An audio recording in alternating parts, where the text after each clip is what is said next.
Yo guys, what's going on? I'm Tim Kelly. This is the Real Sports Talk. Thank you guys for tuning in. On to number 26 in my quarterback countdown. But before I reveal who is number 26, let me go back starting at number 32 and rewind and give you guys a recap of who's gone so far. At number 32, Nick Foles of the Philadelphia Eagles checked in. At number 31, Chad Henne of the Jacksonville Jaguars checked in. At number 30, Christian Ponder of the Minnesota Vikings checked in. At number 29, we had Kevin Kolb of the Buffalo Bills. 28, Matt Flynn of the Oakland Raiders. 27 went to Mark Sanchez of the New York Football Jets. And 26 is going to Brandon Weeden of the Cleveland Browns, who last season, in his rookie season, the 28-year-old threw 14 touchdowns and 17 interceptions, over 3,000 yards at 3,385 yards, and it felt like a season for a rookie that you could build on. He showed glimpses of having very good potential, and it gave you a positive feeling. The problem for Brandon Weeden, in my mind, is that we're not looking at a 23-year-old, 24-year-old type rookie who has a lot of years to develop and has a chance to be a very good quarterback in a few years. Because in a few years, he's going to be 32 years old.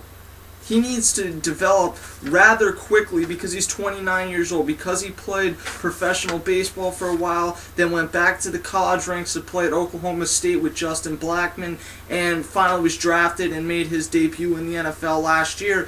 He's a little behind the game, and he needs to, I think, develop a lot quicker, because Rob Chudzinski is the new head coach in Cleveland this year, and there even was some speculation when he came in that maybe they wouldn't go with Weeden long term because he was already 29 years old, almost 30 years old, and that maybe he would bring in his own guy. He decided to go with Brandon Weeden.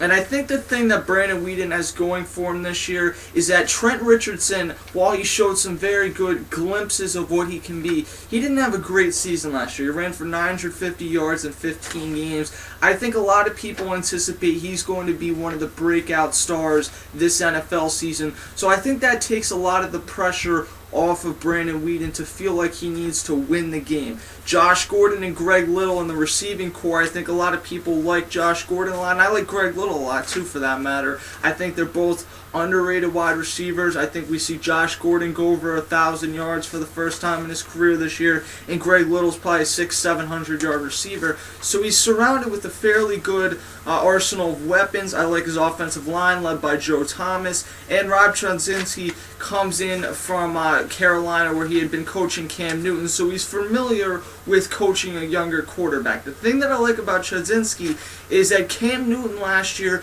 had issues with interceptions in the first half of the season, and it felt like he was really falling into a sophomore slump. The second half of the season, though, Cam Newton really turned it around, cut down on the turnovers, and had a very solid second half that leads people to be high on him for this year. And I think that Brandon Weeden's biggest problem last year was his decision making. He's a good pocket passer. He's not necessarily mobile. Solid arm strength, doesn't blow you away, and his accuracy is good, not great.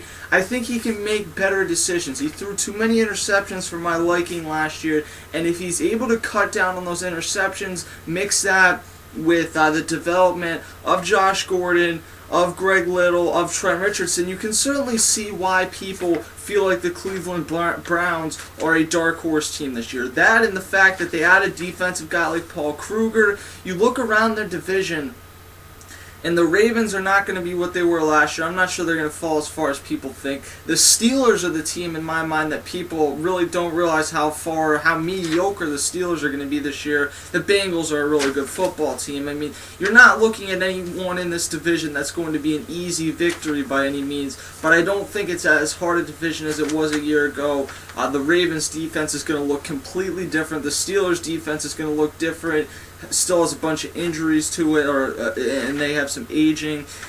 And the Bengals are going to be a good team. There's no doubt about that. But I think in an easier division this year, if Brandon Weeden ends up having a better season, I think we see him throw about 20, 21 touchdowns and about 13 interceptions, and give them some hope for the future that Brandon Weeden may be their long-term guy. But Brandon Weeden comes in at number 26 on my 2013 top 32 quarterbacks list.